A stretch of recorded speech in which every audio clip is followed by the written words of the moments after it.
Okay, some good and bad news coming out of Sandusky, Ohio right now, at Kalahari Resort.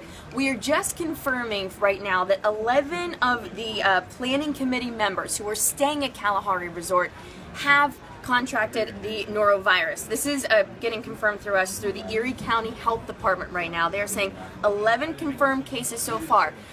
The good news for Ohio, and I should say Kalahari here, is the fact that because they came in on Thursday, they arrived on Thursday from California.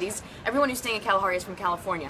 They arrived on Thursday and then they were diagnosed with those conditions on Thursday as well. So they said the time frame there, it being so close, they believe that they brought the norovirus here with them to Kalahari. So they're not saying that they contracted it at Kalahari, but brought it with them from California. So again, this is just coming in right now. Health officials are saying that they are going to do some further testing on this illness at Kalahari, taking all action and necessary precautions, because this is something that is very contagious. If you know anything about the norovirus, when you have symptoms, it's not pleasant ones. It makes you feel like you have food poisoning, basically. Diarrhea, vomiting, your stomach just feeling absolutely terrible. It was even reported in here that they had confirmed that, you'll know when you have this virus. So, but it's easily contracted. So if you're touching another surface that has been contaminated with something, you can pick it up. They also recommend that these people don't share your food, don't share your utensils with anybody else, because it's so quickly spread. There are about 550 people from California, I should say, staying at Kalahari Resort. So that is between the delegates, the alternates, their family members. So there are a lot of people kind of crammed into one small space. They're asking people to make sure, wash your hands.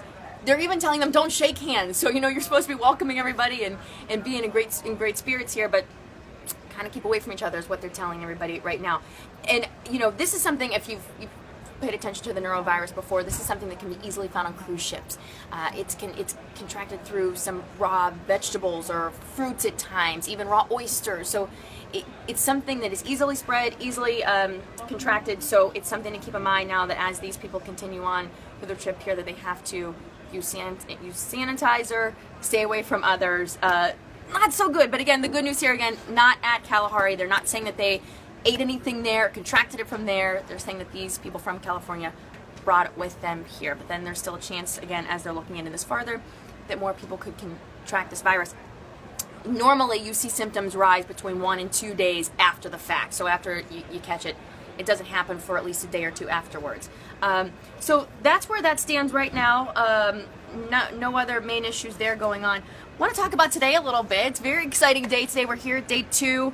Day 1 definitely had its high moments and some low points. A lot of high points, though, for sure. Today we have a lengthy list again of people that are going to be speaking. Everyone from Dana White, who's the president of the Ultimate Fighting Championship. We have Natalie Golbis, who's also going to be speaking today, who of course is a professional golfer. Later on in the evening, we'll get into some heavy hitters there with Senate Majority Leader Mitch McConnell, and then Speaker of the House Paul Ryan. Governor Chris Christie of New Jersey will be here speaking tonight. We know him, obviously he was a potential vice presidential pick and also a good friend of Trump's. And then, of course, 2 of Donald Trump's children will be speaking tonight as well. Donald Trump Jr. will be here, as well as his daughter Tiffany, and Dr. Ben Carson also was at one point in the running for the presidency on the Republican side of things.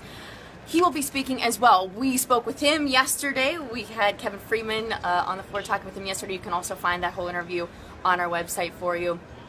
Big day today. We have everyone packed and ready to go in the suite that's going to be here tonight, and then our team of reporters out there monitoring protests. There's some that are happening right now this afternoon. We have a team of reporters out there that are going to keep track of those. So far, so good. Nothing escalating at this point in time.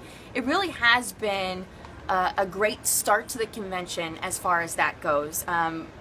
Cleveland has always shown its true colors. The people of this city have always been wonderful. The protesters have done things in a very peaceful manner, wanting to get their message out there, but respecting police officers.